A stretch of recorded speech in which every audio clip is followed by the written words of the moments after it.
रवि को रातें कभी पसंद नहीं थीं, लेकिन जिंदगी ने उसे रातों का आदी बना दिया था। दिन में नींद, रात में जागना, यही उसका रूटीन बन चुका था।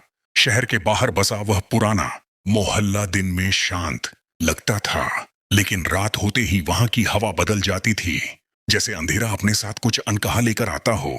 उस रात भी रवि अपने छोटे से कमरे में बैठा लैपटॉप पर काम कर रहा था। बाहर सन्नाटा था, न कुत्तों के भौंकने की आवाज, न किसी गाड़ी की। दीवार पर टंगी घड़ी की सुइयां धीरे धीरे आगे बढ़ रही थीं। टिक टिक टिक। घड़ी ने जैसे ही 3 AM दिखाया, ठक ठक ठक। दरवाजे पर दस्तक। रवि का दिल जोर से धड़क उठा। उसकी उंगलियां कीबोर्ड पर थम गईं। इस समय इतनी रात को कौन? उसने कुर्सी से उठकर धीरे धीरे दरवाजे की ओर कदम बढ़ाए। फर्श पर उसके पैरों की आवाज भी उसे बहुत तेज लग रही थी। दरवाजे के पास पहुंचकर उसने झरोखे से बाहर देखा। बाहर कोई नहीं था, खाली गली, पीली स्ट्रीट लाइट और हल्की धुंध। रवि ने राहत की सांस ली। शायद हवा से आवाज आई होगी, उसने खुद से कहा। वह लौटकर बिस्तर पर लेट गया। आंखें बंद की ही थीं कि ठक ठक ठक। इस बार दस्तक ज्यादा साफ थी और ज्यादा पास। रवि उठ बैठा। उसकी रीढ़ में सिहरन दौड़ गई। दरवाजे के नीचे से ठंडी हवा कमरे में फैल रही थी। हवा में अजीब सी गंध थी, गीली मिट्टी और पुराने लोहे जैसी। फिर एक धीमी टूटी हुई आवाज, रवि। उसका नाम। रवि का गला सूख गया। कौन है?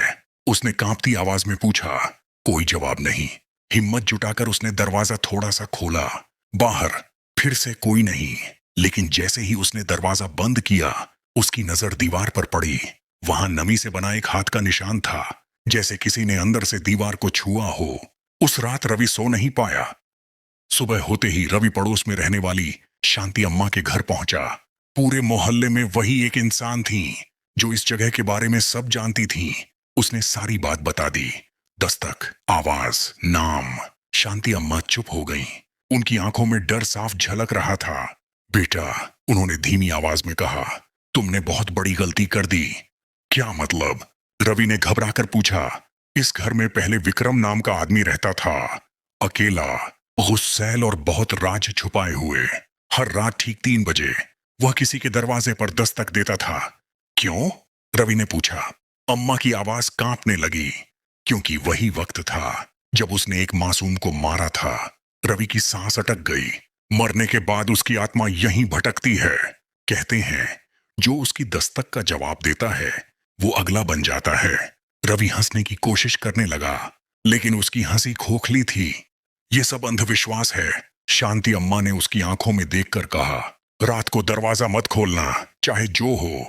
उस रात रवि ने हर लाइट जला दी, मोबाइल हाथ में लेकर बैठा रहा। घड़ी की सुइयां फिर उसी समय पर पहुंची। 3 AM। कमरे का तापमान अचानक गिर गया। ठक ठक ठक।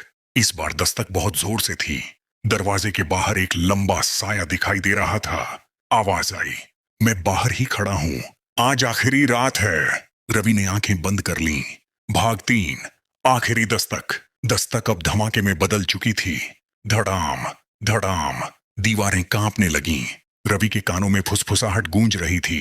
हंसी, रोना, चीखें, सब एक साथ। अचानक सब शांत। पूरे घर में सन्नाटा। रवि ने धीरे से दरवाजा खोला। बाहर एक आदमी खड़ा था। पीला चेहरा, सूनी आंखें, गले पर गहरा कटा हुआ निशान। उसकी आंखों से खून बह रहा था। तुमने सुना था ना, 3 बजे की दस्तक का जवाब नहीं देते। रवि चीख भी नहीं पाया। अगली सुबह मोहल्ले में भीड़ जमा थी। रवि का दरवाजा खुला था। वह जमीन पर पड़ा था। चेहरे पर वही डर, वही जमी हुई चीख। दीवार पर खून से लिखा था, अब मेरी बारी पूरी हुई। घड़ी फिर से रुकी हुई थी। 3 AM। और उसी रात किसी और घर के दरवाजे पर ठक ठक ठक।